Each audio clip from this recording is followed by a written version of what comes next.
folks, welcome again to my corner office. It is time for October garden tour. Spooky season has officially begun, which means we've watched as a family The Nightmare Before Christmas just yesterday. I mean, you can fight me on whether or not Nightmare Before Christmas is a Halloween movie or a Christmas movie. I'd say why not both? I'm probably gonna watch it again when Christmas comes. Anyway, feeling the spirit. Although I will say that outside the weather is still, it's cooler. Like we're in the 70s instead of the 80s. Oh, check out my shirt.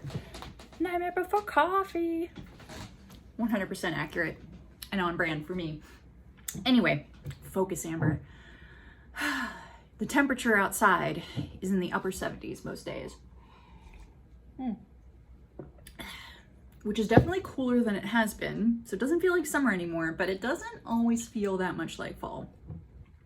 But the leaves are changing and the temperatures are lowering. So that means there are some differences in the garden right now. The big things that I want to shout out are that a lot of the pigments on different flowers are a little bit more vivid. I feel like they're less washed out. So more saturated because it's cooler out and the heat doesn't seem to pale them out. Like, again, someday I would love to do a video on just why scientifically that is, but that would take a little time and a little research. Anyway, my observation has been that you can see very different colors on your flowers in the, the mid heat of summer versus right now in the fall when things just seem a little brighter, which is great because it means we get to enjoy a beautiful season of blooms even as the weather gets cooler. Anyway, so color is one of them. You're going to see some more dramatic colors in the garden, I find, this time of year. But also you'll start to find that many of your plants are getting ready for winter and starting to put out seed heads. So now is a time, if you're thinking about trying out collecting seeds from your flowers for this year to try to grow them again from seed for next year in the, not spring, but late winter, this is when you got to start thinking about it. So let's go out and see what the garden is doing. Will it be spooky? Will it be amazing? Let's go find out. All right, so it is October in the garden and it's been a really warm fall so far. Therefore, the roses continue to put out rounds of blooms. You can see the At Last rose is getting ready for another round. I see plenty of buds. Let's see, going down the line. Oh, there's some more. Looking so pretty. At Last has just this beautiful apricot orange color. Let's see, and right up above it, we go into an orangey red with, well, this is a very strange looking blossom, but this is the hot cocoa rose. You can see a new blossom is kind of this intense orangey red. And then as they age, they get more of this dusty purple. It's really quite pretty and it's done very well this year. Oh, here's a great one. Just right in front of me this whole time. This is a great, I love the two together so that you can see how the orange plays in to the red. And then as we move along, one that's kind of between blossoms is the Beloved rose, which is definitely more of a pink red. These don't look great, honestly. Something's been going on with my blooms this year. I feel like, I don't know if it's the extreme heat or what, or maybe a nutritional deficiency, but the blooms have been kind of sometimes dwarfed from what I expect them to be. Oops, sorry about that. But so you can see the pinky red versus, oh, look at this hot cocoa bloom. This has more of that purple, like dusty orange red. I don't know how to describe it, but it's a great color. Next up is Sweet Mademoiselle, who has no blooms out at the moment, but is doing quite well. Now, here is what doesn't look like a happy story, but it actually is. And that's that this is my first rose that I added to the garden at my house, Lavender Simplicity Hedge Rose. Most years it's a beast, but I think I pruned it back too hard this year. And it never grew up past this height, unlike everybody else.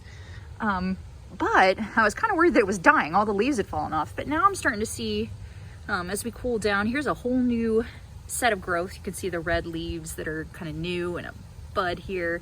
And then all along, I'm seeing little, let's see if I get it good, little buds coming out. So I'm not sure how to explain it, but that gives me hope that the plant itself is still fine. I mean, the canes are all nice and green, so I hope I didn't kill it and that next year will be better. I'll leave it alone and not prune so hard, because it's a really beautiful lavender color and has a grapefruit scent that's just intoxicating. Ugh. Let me come back up. But anyway, that was happy to see. The petunias in general, just a break from the roses for a second, the petunias in general have gone back. They've grown enough to get scraggly again, but it's kind of cool. I think it's October, so a sort of spooky vibe, kind of like decaying vibe is sweet. But what I really wanted to show you was how absolutely glorious the blackberry petunia, blackberry sophisticata petunia still looks. Again, it needs, in theory, if I thought there was a longer growing season, I'd prune it back so that we didn't have all this brown stuff. But at this point, we're just letting it be kind of gruesome in its own beautiful way. Now, I know I show this one off every time, but I swear, as the temps get colder and colder, the ebb tide rose gets more and more purple, and it is just so pretty. And the smell is a clove smell, so it's kind of spicy. It's real nice. And then I'm bringing you over to the tiniest new arrival in the garden. This here, I knew I had space for it, so I tucked it in, is Our Lady of Guadalupe. It's a Floribunda rose. I got it from Jackson's and Perkins. And what's nice is that it already came with blooms. These are pretty aged blooms at this point. Let me see if these are any prettier. They're all in the mud. Oh, well, that's all right. that's kind of real. With all the rain, it's been getting knocked down, but it has this beautiful, I guess the underside gives you a good sense. This rose has a silvery pink cast to it. Look at this petal. Ah, come on. I mean, it's really like a very classy, delicate looking rose with a very nice, sweet smell. It should only get about 3 feet tall, so it's going to be a little smaller actually than a lot of the roses that go 4 to 5 feet, but I don't mind because it's going to be here on the end. And I wanted a pink rose, and I knew I had room for it. And I'm saving space right in here in the middle for one more rose that my mother-in-law is sending me that's going to come in the spring. Although honestly, I'll always find a spot for roses if I need to. Here's the monster Hosta. It's so cool. I never realized until I owned them that hostas change colors in the fall as well, just like trees do. So actually, the leaves are all aging out to this sort of dramatic yellow color. It's pretty cool. And this one has fared way better than the Hosta at the other end of the border, because that's where the dogs, like adorable little Lucky there, they like to, I don't know, jump around, look for varmints. I'm not sure. Regardless, the other one doesn't look nearly so pretty. So it'll probably be more room for more roses next year, because they don't jump as much on those. And then again, the petunias are overall looking gorgeous. This is the Carmine Velour and the Royal Purple. And it's definitely one of the features of having the temps go colder is that I do feel like the colors become truer on the plants in the garden, probably because they're just less washed out from the heat. So you can see how these are more of a red pink, and then these are more, come here. These are more of a purple pink. I mean, this one's really looking purple.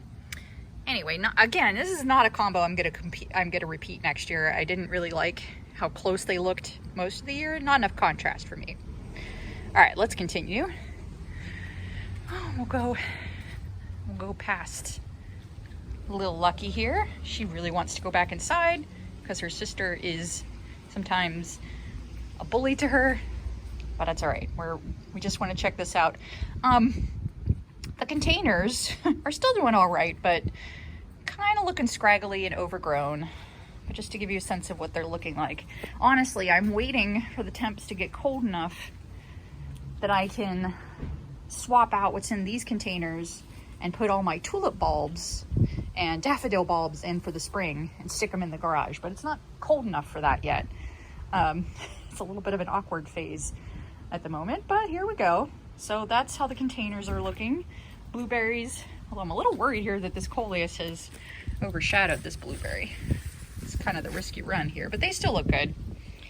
All right, let's go over to the backyard. Been trying to furiously sweep up leaves to keep it looking somewhat reasonable, but you know, that's the season. The green stalk strawberries are doing pretty well, although as an update, you may recall I tried planting some of the runners in there, and I don't think they took off. I don't think it was great, but again, I'm not out any money for trying the experiment out. Still getting strawberries every once in a while, like right here. Yeah, these are looking great, and now that it's on casters, I can rotate it so that we get 360 degrees of sun. And I think what I'm gonna have to do up here, I still need to put in some more potting soil underneath the watering level so that it has something to support it in a more level fashion. Anyway, so got a whole video about the green stalk if you want to know more about it. But as about a month later, it's still looking really good. Yard is looking very scraggly in general. Well, the grass has been growing back now that we've gotten more rain. But what I'm waiting for now is for the coleus, you know, like the salvia looking gorgeous, but it's about done. I'm waiting for the coleus seed heads to dry out so that I can collect them for next season. Oh yeah, look at the bees. The bees just love the coleus seed heads. I don't know what else to say. I mean, like you can see this vision of blue flowers. It's still going strong. But let me see. I see a good example. I mean, I'll probably do a video about actually collecting the seed heads, but what you're looking for, this is a great example because it's kind of side by side. This is what you want to look for in the seed heads that are ready to collect. See how it's all pretty much brown, whereas these fresh blossoms, they're not ready to collect. But because it rained so much today, I'm not going to collect those. All right, and over here is more real living with dogs in the garden. I inherited these 2 strawberry pots from my sister, and at some point the dogs got real excited and knocked one over and cracked it open. So that's kind of a bummer. But again, I feel like it's fitting the spoopy Halloween vibes. So I'm gonna leave it here for now, but this is probably its last season in the garden. Womp womp. Let's see, next up, snapdragons are still going. Still not amazing, but okay. Here's another, though, cool seed collecting opportunity. But again, I'm gonna be waiting until it's drier. It rained today, so there's a risk of collecting seeds and having them mold. But on the celosia here, you can see it's got some seed heads. So I'll probably collect those and see if they come back. I've never tried collecting and regrowing celosia, so worth a try. Petunias are looking good. Calendula's still going. Not that great, but the marigolds, if I say it a million times, I'll say it again, marigolds just perform all the way through the season, and there's plenty that are ready to be collected for seed heads when the time comes. But again, it's nice. It's been nice to prune back the petunias and see them grow back again. Love that purple next to the orange. All right, let's go to the back garden. All right, so here's the garden behind the garage. It's kind of turned into a muddy mess this year. Again, living with dogs has meant that I feel like, you know, I lay down mulch every year, but they really ran it into the ground. So I'll have to think about what to do next year to make this a little better situation. But something else that's kind of happy is that my zinnias are actually blooming.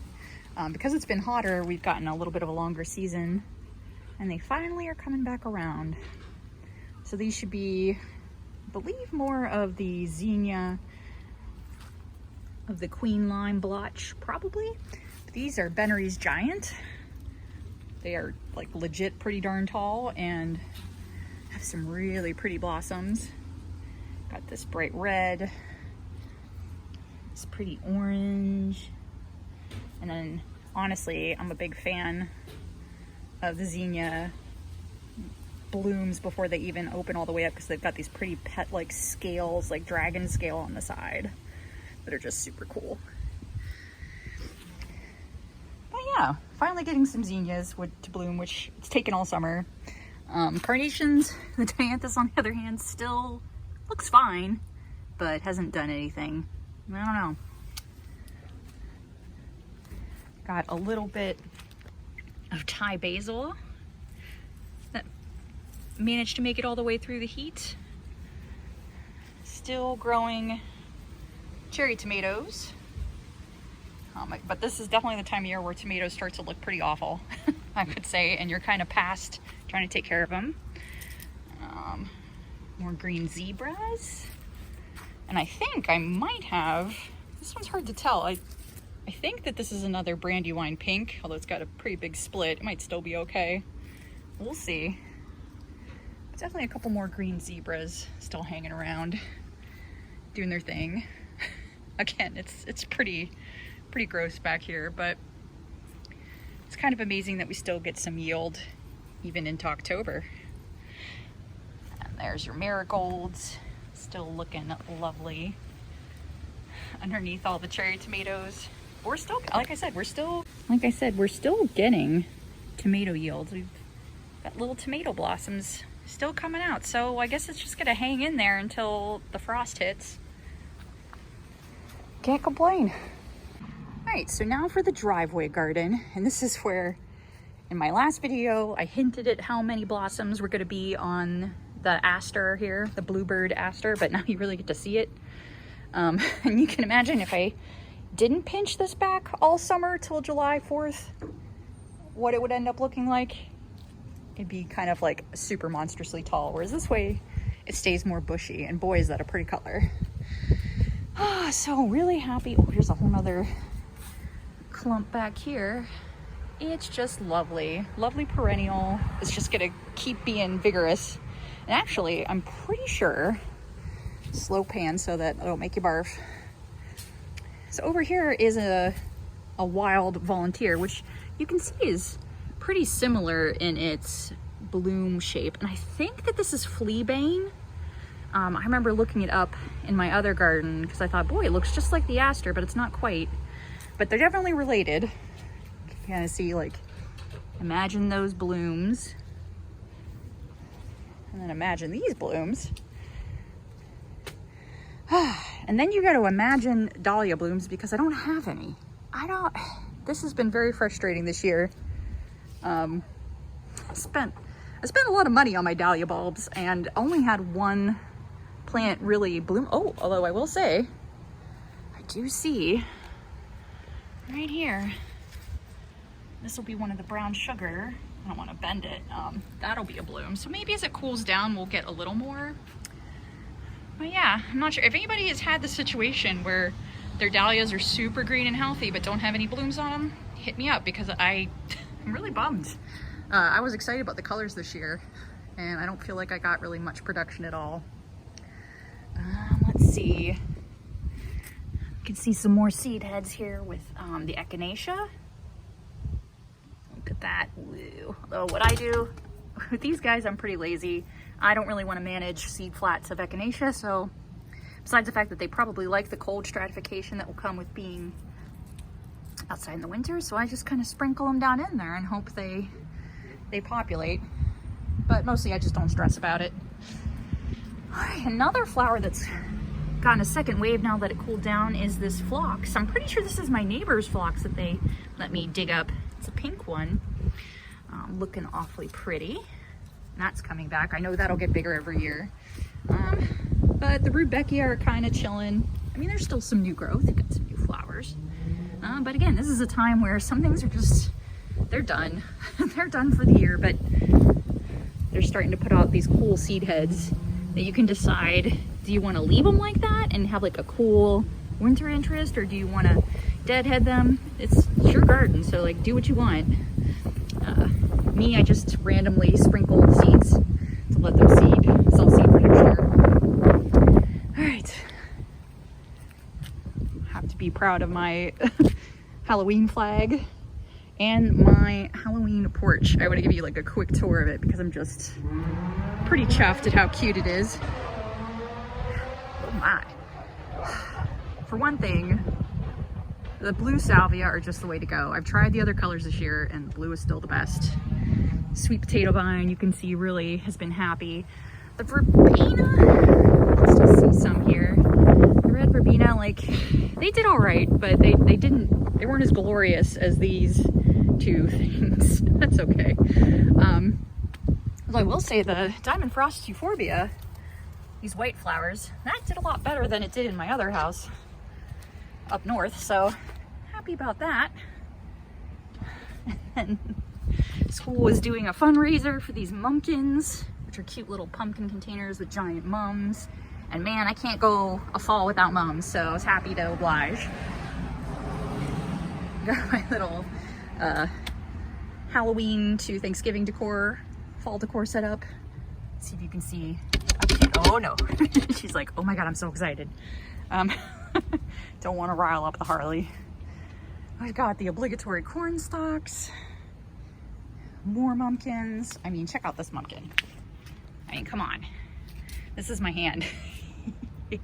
It's a beast, but super cute. And definitely one of my favorite colors for this time of year, orange. Oh, one thing I gotta look up is when to bring the geraniums in, because I want to keep them for next year, but they're still growing. They're still putting out little new growth, so I don't want to just pull them up yet, but we'll see. All right, and then maybe we could do part of the tour from a bird's eye view. Got what I believe is my male holly, and I want to compare to its little lady. The female holly has beautiful red buds, which are going to be great for winter interest.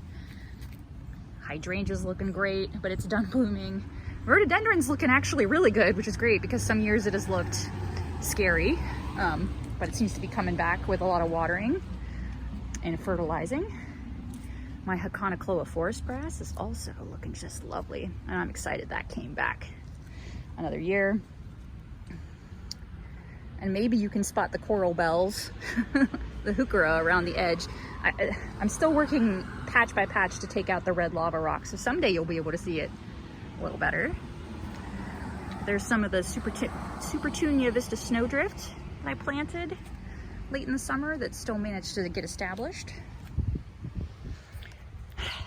My blue Festucia grass looking vibrant, especially next to the Blew My Mind Morning Glory, annual Morning Glory, looking so pretty against the red Florida Cardinal Caladium. This was a good, if you might remember from another video, this was just like a bunch of like leftovers, but boy, they look cute together.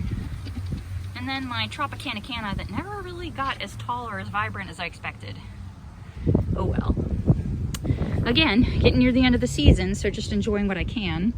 And speaking of which, these azaleas, I'm gonna be bidding adieu to them quite shortly because they just are not happy here. And I've got some daylilies that I want to plant in their space instead. So it's been nice knowing you, azaleas, but you haven't been doing that great, except for I guess this one, but I don't think I'm gonna keep one bright pink azalea. I don't know, what do you think? That's a tough one. All right, here is my Oregon grape, Mahonia. What's really cool about it is as it ages in the fall, I was trying to grab one before it fell, but it makes these bright red leaves, which are awfully pretty. Let's see.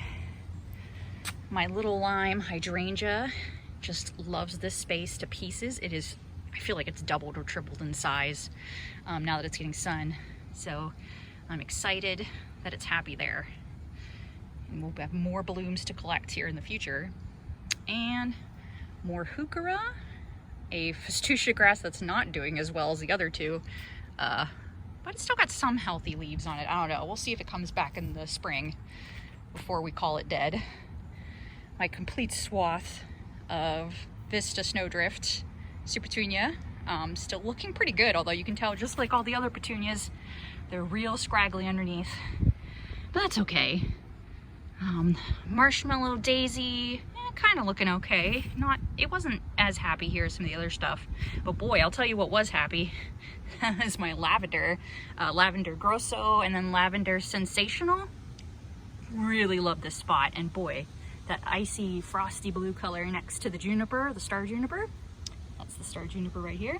Just love, because I love adding as many blue tones as I can, because my house is red brick. So you can see the red brick right here. It's a really nice contrast, and it loves this sunny spot. Wormwood on the edge looking good. Echinacea looking good. Dogwood that's resurrecting from a stump that the previous owners cut.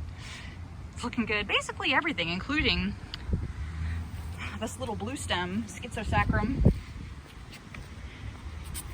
It's just, I love having, with all the clumpy aspects, it's nice to have some really long, stocky, oh, well, there you go.